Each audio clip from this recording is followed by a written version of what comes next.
فَبِأَيِّ ذَنْبٍ قُتِلَتْ، انہیں کس جرم میں شہید کیا گیا؟ یقیناً لائق تحسین ہیں جعفریہ اسٹوڈنٹس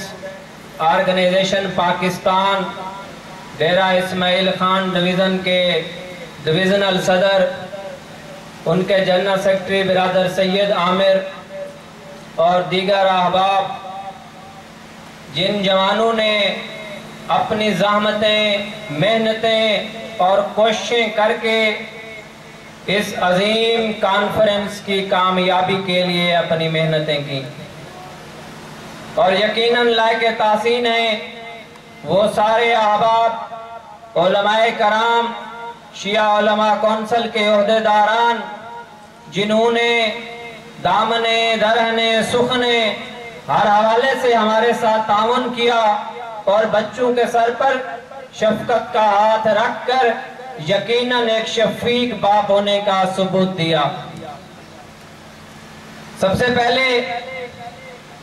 میں شہداء کی فیملیز سے اظہار تعزیت کرتا ہوں اور ان سے یہ عہد کرتا ہوں کہ ان کے جو دوست،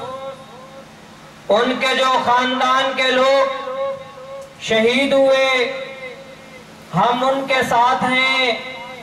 ہماری تنظیم JSO پاکستان ان کے ساتھ ہے، ان کی ہر مشکل کو حل کرنے کے لیے مدد کرے گی انشاءاللہ، اور ہر قسمی کاوشیں کوششیں کر کے ان کے قاتلین کو سزا دلوانے میں انشاءاللہ معاون ثابت ہوگی۔ شہید جو کسی بھی مکتب اور کسی بھی فرقے کے لیے باعث عزت ہوتا ہے، شہید یقیناً ایک تاریخ رقم کرتا ہے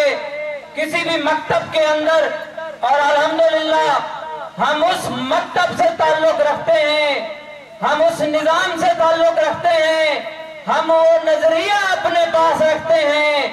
جو شروعی شہادتوں سے ہوا، اور جب تک ہم رہیں گے، جب تک مکتب زندہ رہے گا انشاءاللہ، جب تک مکتب کے لیے قربانیوں کی ضرورت پڑے گی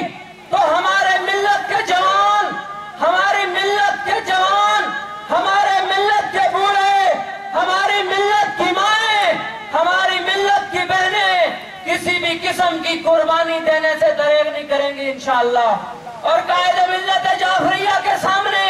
میں یہ عہد کرتا ہوں کہ جب بھی جہاں بھی ہماری تنظیم کے جوانوں کی ضرورت پڑے گی، مکتب اہل بیت کے دفاع کے لیے،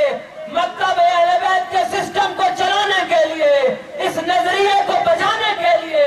اس نظام کو بڑھانے کے لیے، تو اس تنظیم کے جوان اپنے محبوب قائد کے ایک اشارے پر اپنا تن من دھن سب کچھ قربان کرنے کے لیے تیار ہوں گے انشاءاللہ۔